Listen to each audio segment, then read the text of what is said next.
how the Mavericks beat the best team in the West, taking out the Oklahoma City Thunder as they win 121-119. PJ Washington's 27 points, 17 rebounds, the star of the night for the Dallas Mavericks. But gentlemen, let's get into it. How the Mavericks beat the best team in the Western Conference, Bobby Carello. You got to start with personnel. OKC is down all of their bigs right now. They're oftentimes playing 0 players taller than 6'5" or 6'6". Now, they compensate for that by having a lot of speed, a lot of feistiness on the defensive end, and a lot of guys that can attack you from various angles on offense. And so it's very difficult for most teams with effective size to say, well, I'm just going to play, I'm bigger than you, because on defense, OKC is going to punish those guys. They're going to drag your slow big man out to the perimeter. They're going to take him into the deep end, and they're going to punish him. Shai's going to get the switch, and he's going to score, get you in foul trouble, get you off rhythm, get you out of the game. But the Mavs have a guy named Derek Lively who was switching on Shai at various points throughout this game and was doing really well. They have PJ Washington, who has a really good float game around the rim. He was scoring in the post. He was facing up guys, being really aggressive. Early, seeing some 3 balls fall was, I think really good for his confidence, but his touch around the rim is really good. Najee Marshall, 6'6", 6'7", long wingspan. He's got really good touch around the rim. And all of those guys are versatile and quick and switchy on the defensive end. So the Mavs are able to have effective size on offense without giving up too much on defense. And that's where it has to start. If you're going to try and play you're too small, it has to start with having effective switchable wings and bigs that can take advantage of those mismatches on offense without giving up too much at the other end of the floor. So, Bobby, a stat or a collection of stats called 4 factors. Yes. Right? So it's essentially 4 advanced numbers, but it's not high-key stuff. It's not formula stuff. It is taking what's in the box score and turning it into usable numbers, percentages. And you just look at what Dallas did tonight. So they were the less efficient team. They did not shoot as well as the Thunder. The Thunder are, they're playing all guards out there. It's not even that big of a surprise. The Thunder are a hyper-efficient. They're the best team in the West. They're going to make shots. You have to make that up somehow. And the obvious way is that you're going to go get your misses. It doesn't matter if you're less efficient, if you're shooting more times. Dallas was 98th percentile.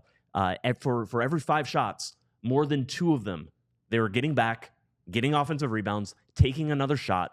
That is a very simple, easy way to, just brush aside some inefficiency and say, look, we're bigger than you. It's a personnel-based thing.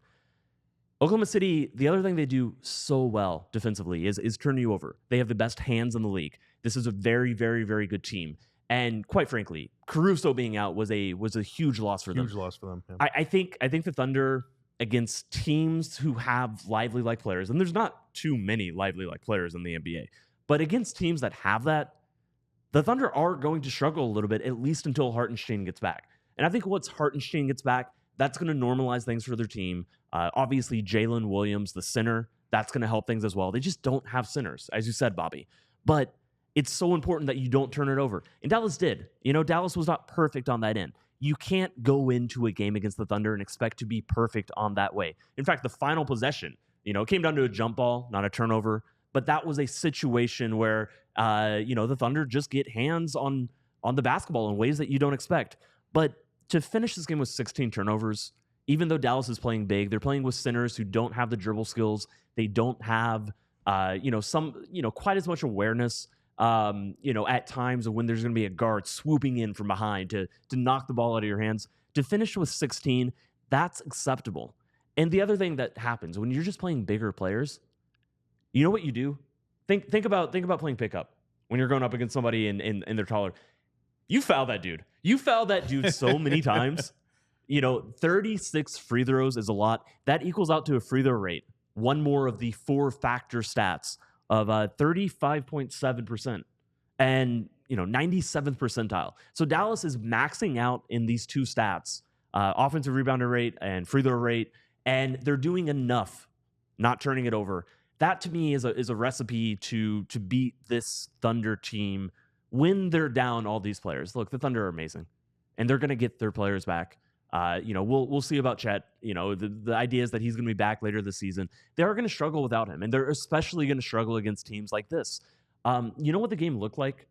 It looked a little bit like it was just weird to watch because Dallas always had taller players, often two taller players. It looked like when a team just plays 2-3 zone for the entire game. It just looked like there is something off, just a little bit off about what you're watching.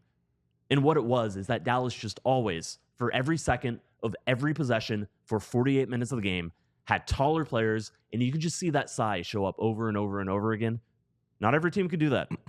But the teams that can, you can hurt Oklahoma City, this limited version of Oklahoma City, you can hurt them that way. They just had a very clear and coherent game plan. It was just go to the basket. It was very stubborn, persistent, no matter what is going on, just get through your man, go to the basket, and throw it up. I mean, it was an energy win, too. I mean, there was, and when you see them play like this with the adversity of not having 77, it's what made the Utah loss so shocking because every other game on the road, they've just been so much more locked in on the road than they've been at home. And this was another example of that where they played with a ton of force tonight despite not having Luka. And that's the thing. And on the second night of a back-to-back. They weren't handed the 36 free throws. They earned a lot of that. Yeah. Pounded Oklahoma City on the boards.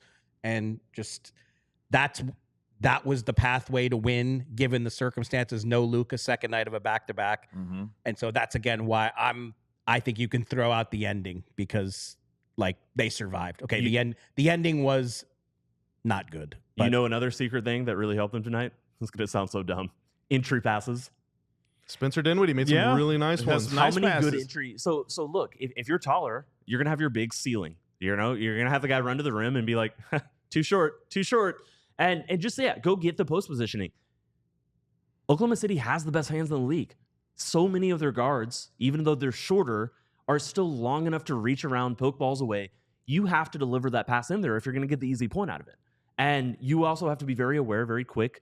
Derek Lively, he had a jump hook where he pivoted 4 different times until he kind of floated that in there. But there's also instances where Daniel Gafford, PJ Washington was also really, really effective in the post, where they were just quick and decisive. Decisive is the word. Because if you're not decisive at some point, these ball hawks, these really impressive ball hawks, and again, it looks a little bit different if Caruso is out there. But these guys are going to be coming, just crashing in there, and all of a sudden the ball is going to be out. It's going to be rattling around the court, and that's exactly what the Thunder think they can do to you. And against since Chet Holmgren went down, even while playing small, they've done that to some teams. Yeah, but there was a game plan. There was absolutely a game plan, and how many times was it? How many times was it just a big man, in the middle of the lane? And crucially, just making sure all the other players know to be spaced.